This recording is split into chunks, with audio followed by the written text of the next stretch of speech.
Can't keep screwing around like this, folks. You can't keep putting off till tomorrow, because I'm going to tell you, there ain't going to be a tomorrow if you keep it up. You're going to have to get serious. Get hooked up on that radio station 5.065 WWCR. Go down to Radio Shack, get one of them 20 dB gain amplifiers to plug into your radio so you can make the thing work better. Plug that thing into your external antenna. It runs on a 9-volt battery. Put a damn about a 3-inch strip of coiled solder on the tip of the antenna. Go outside, throw your fishing rod over the highest limb you can when the weight comes down. Take a roll of speaker wire, 100-foot speaker wire. You can get it at Radio Shack for $3, man. $3-4. Bare the end, twist it together, tie it in a loop, put it on the other end of that fishing line, pull that fishing line up in the air, get you a 100-foot antenna, tie that baby off to your fence, come outside, take that wire, bear it off, and take it into your house and wrap it around the antenna on that 20 dB gain amplifier. You can pick up Moscow just like WXYT radio down across the street. You got a 100-foot antenna. You put on that 20 dB gain amplifier and you're going to have your signal generating 20 times the force that it would before. So even if they jam the channel, you're still going to be able to hear, okay?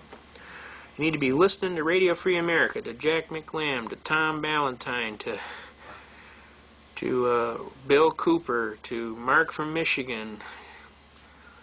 You know, you need to get in touch. You need to get in touch with your God. You need to get in touch with your fellow Americans. You need to get down to the militia.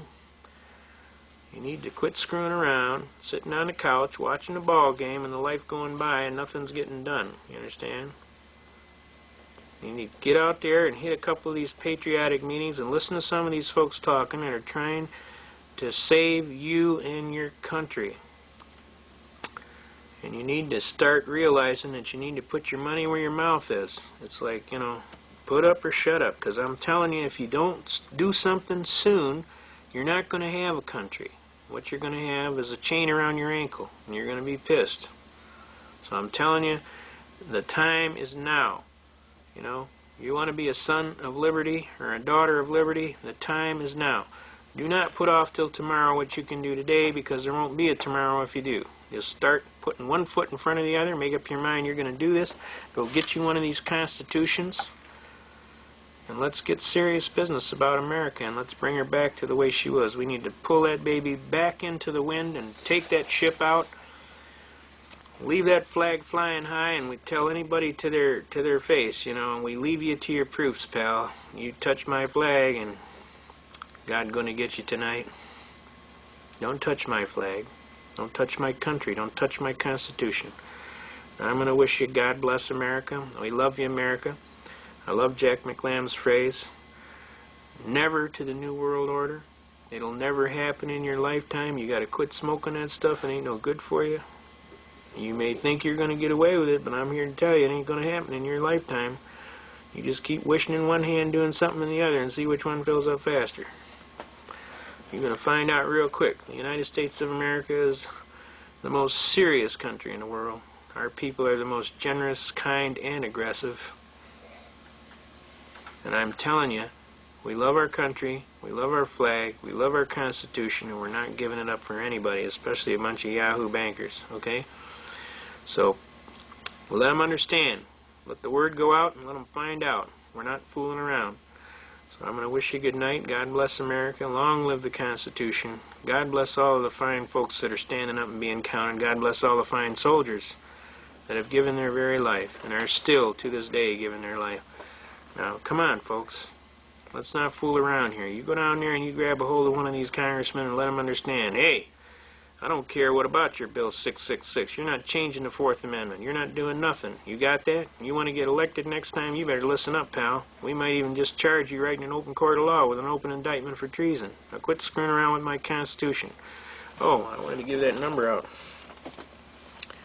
We want to give that number out. We don't want to let that guy get away. We don't want to let that guy get away. Yes, sir. Let me get something here. Yes, yes, yes. Let me give you a number, folks. You need to call this congressman and let him understand. Say what? Say you gonna what? You be talking some heavy trash. We aren't gonna fool around with you. Here. We're not gonna fool around with you. God bless America. Let me get this beauty out here. Now, you're going to get a treat. God's going to give you a treat tonight.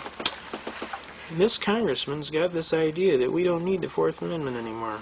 His name is Bill, or William, McCollum, spelled M-C-C-O-L-L-U-M. His phone number is area code 202-225-2176. He'd like to hear from you about the Fourth Amendment.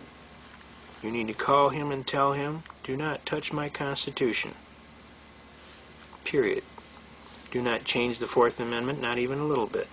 We want our right to be free from an unreasonable search unless with a warrant, duly signed by a judge of the court, duly before a sworn magistrate where the guy swears that this is a true and fact case, this is the evidence to be seized, the person to be charged, and we want him to be able to hold that right up and say, we're not changing that today, sir. And if you got a problem with that, find another job, because you're fired. Got me? We're all going to learn a new term. It's only 2 words. Now listen closely. Can all of you say constructive fraud? Constructive fraud! Did you ever get the feeling as you're staring at the ceiling that this game of life we play ain't fair? Seems as fast as we can make it, there's a hand that grabs and takes it till they plant us in a grave somewhere. Like a rodent on a treadmill, we keep pushing for it uphill, but we never seem to get too far. Well, if you think you're being taken, then you're ready to awaken to the truth of what we really are. We're all indentured, servitudal slaves, overburdened and bewildered feudal knaves, who have lost our sole posterity through ignorance and apathy, and now we're being taxed out of our graves. And as long as we stay passive, we'll succumb, contented with some socialistic crumb. Well, the naked truth and fact is we're all saps who pay our taxes, and that is why the banksters keep us dumb. Could the state of our condition be the product of omission, what we didn't learn in public schools? And did our fathers all through history all fight and die for liberty so we could play the tyrants fools? And can you call it education when it's all indoctrination to obey the hidden powers that be? Did we fight the revolution? Did we win the world wars just to slumber into slavery? We're all indentured, servitudal slaves, overburdened and bewildered feudal knaves, who have lost our sole posterity through ignorance and apathy, and now we're being taxed out of our graves. And as long as we stay passive, we'll succumb, contented with some humanistic crumb. Well, the naked truth and fact is we're all saps who pay those taxes, and that is why the banksters keep us dumb. While Franklin and Eleanor were telling us they hated war, they made a deal behind our backs. They said the bankers could enslave us for a portion of our wages, and today we call it income tax.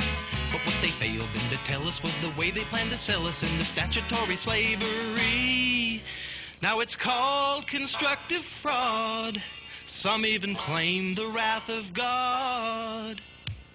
I call it social insecurity.